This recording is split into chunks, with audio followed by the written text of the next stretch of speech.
Hello friends, आप लोग कैसे हैं। आशा करती हूँ आप लोग स्वस्थ होंगे, अच्छे होंगे। जैसा कि आप लोगों को पता होगा कि एसएससी CHSL 2022-23 के लिए वैकेंसी आ गई है। इस बार CHSL के पैटर्न में थोड़ा सा बदलाव हुआ है, तो उसको भी देखेंगे। और एग्ज़ाम डेट और फॉर्म भरने का डेट क्या है, कब से कब तक है, करेक्शन डेट और एज लिमिट क्या है, इसके बारे में जानेंगे। तो सबसे पहले हम देखेंगे कि इसमें टोटल वैकेंसी कितनी है।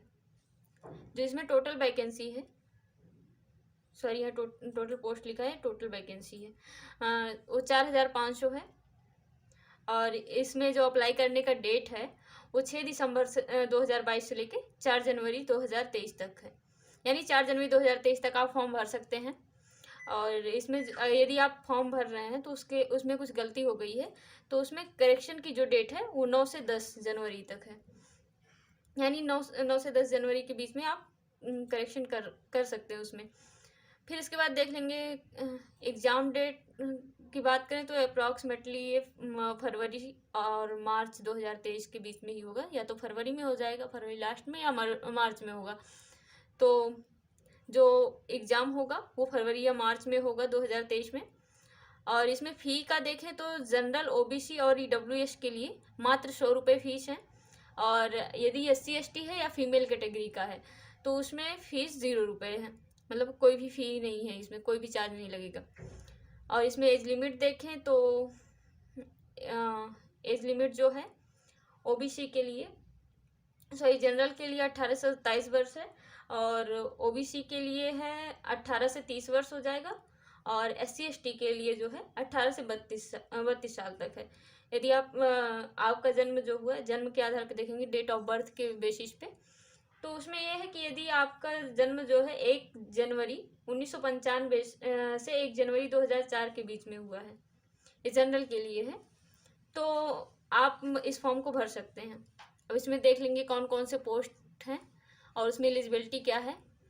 तो पोस्ट देखें तो इसमें देखिए lower division clerk LDC, junior secretariat assistant JSA, और फिर देखेंगे पोस्टल असिस्टेंट PA की वैकेंसी है, और है डेटा एंट्री ऑपरेटर DEO। इन सब के लिए एलिजिबिलिटी जो है वो 10+2 है। इसमें मतलब मार्क्स का नहीं कोई इशू है कि आपके इतने परसेंटेज होने चाहिए। बस इसमें कहा गया है आप 10+2 क्लियर किए हो, यानी आपका 12th हुआ हो। ठीक, अब इसमें देखेंगे इसका सिलेक्शन प्रोसेस क्या है। तो सिलेक्शन प्रोसेस जो देखिए, पहले Tier 1 आपको क्लियर करना होगा, फिर Tier 2, फिर इसके बाद डॉक्यूमेंट वेरिफिकेशन होता है। और सैलरी की बात करें तो सैलरी जो है LDC लोअर डिवीजन क्लर्क और JSA जूनियर सेक्रेटरीट असिस्टेंट की जो सैलरी है 19,900 से शुरू होकर 63,300 तक होती है।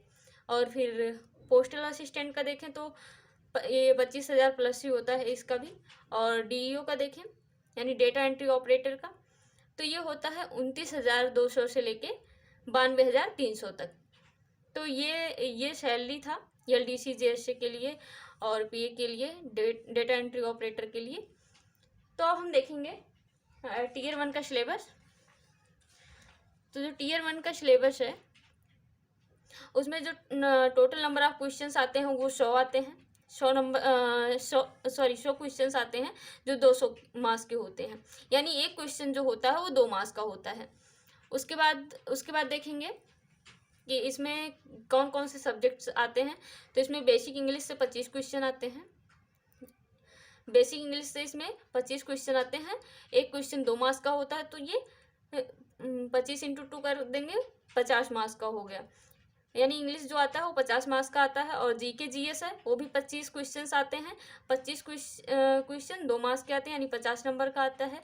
रीजनिंग है वो भी 25 क्वेश्चन आता है, 2 मार्क्स का आता है, मतलब पर क्वेश्चन 2 मार्क्स का होता है।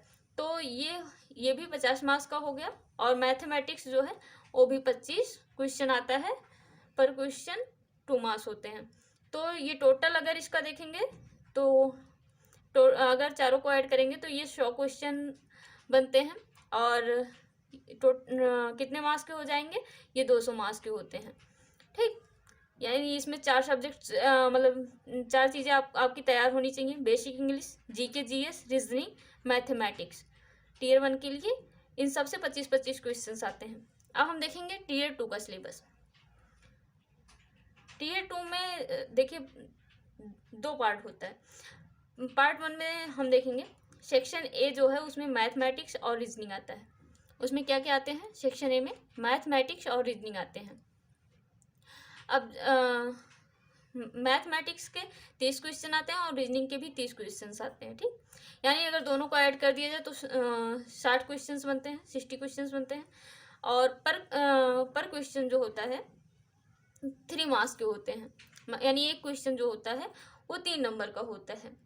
तो इस तरह से ये 60 क्वेश्चन जो हैं वो 180 मार्क्स के हुए। हाँ, फिर इसके बाद इसके लिए टाइम देखें तो ईच सेक्शन के लिए, यानी एक सेक्शन के लिए इसमें 1 घंटे मिल रहे हैं। यानी सेक्शन 1 के लिए 1 घंटे मिलेंगे, यानी 60 क्वेश्चन आपको 60 मिनट्स में ही करने हैं, ठीक। फिर देखेंगे सेकेंड सेक्शन में क्या है? इंग्लिश और जनरल अवेयरनेस। सेकेंड सेक्शन में 40 क्वेश्चन इंग्लिश के आएंगे और 20 क्वेश्चन जनरल अवेयरनेस के, यानी टोटल नंबर ऑफ क्वेश्चन देखें तो 60 क्वेश्चन आएंगे। और फिर इसमें मार्क्स देखें तो भी इसमें भी वही है, सेम चीज़ें कि एक क्वेश्चन जो है वो 3 नंबर का होगा, ठीक। टोटल मार्क्स देखें तो 180 मार्क्स का ये भी होता है, सेक्शन 2 भी। इसके लिए भी जो टाइम है वो 60 मिनट ही है, यानी 60 मिनट में आपको 60 क्वेश्चन करने हैं, ठीक। इंग्लिश जो है इसमें 40 क्वेश्चन आएंगे और जनरल अवेयरनेस जो है वो 20 क्वेश्चन आएंगे। इसके बाद हम देखेंगे थर्ड सेक्शन जो बेसिक कंप्यूटर नॉलेज से रिलेटेड रहेगा। इसमें 15 क्वेश्चन आएंगे और वही इसमें भी वही है कि एक क्वेश्चन 3 नंबर का होगा। तो टोटल जो मार्क्स होंगे वो 45 होंगे, यानी टोटल नंबर आप क्वेश्चन देखें तो 15 है और मार्क्स देखें तो 45। और इसका जो ड्यूरेशन है टाइम का वो 15 मिनट है, यानी एक क्वेश्चन के लिए आपको 1 मिनट मिलेंगे, ठीक। अब इसमें देखेंगे थर्ड सेक्शन जिसमें स्किल टेस्ट होगा या टाइपिंग टेस्ट। इसमें टाइपिंग स्पीड जैसे है, देखिए यदि आप हिंदी में करते हैं तो आपको 30 वर्ड पर मिनट टाइप करने होंगे और इंग्लिश में देते हैं तो 35 वर्ड। तो इसको आप ही को चूज करना रहता है। और इसमें देखिए 2 पार्ट में होता है। स्किल टेस्ट फॉर डीओज, इसमें 15 मिनट आपको मिलते हैं। और पार्ट बी यानी टाइपिंग टेस्ट एलडीसी और लोअर डिवीजन क्लर्क और जूनियर सेक्रेटरीट असिस्टेंट के लिए, इसमें जो टाइम ड्यूरेशन होता है वो 10 मिनट का होता है। तो इसको भी आप देख लीजिएगा, थोड़ा थोड़ा इसका भी प्रयास कर लीजिएगा। ये था एसएससी सीएचएसएल के सिलेबस और एग्ज़ाम डेट के बारे में। यदि आपको अभी भी कोई डाउट है तो आप कमेंट करके पूछ सकते हैं। धन्यवाद।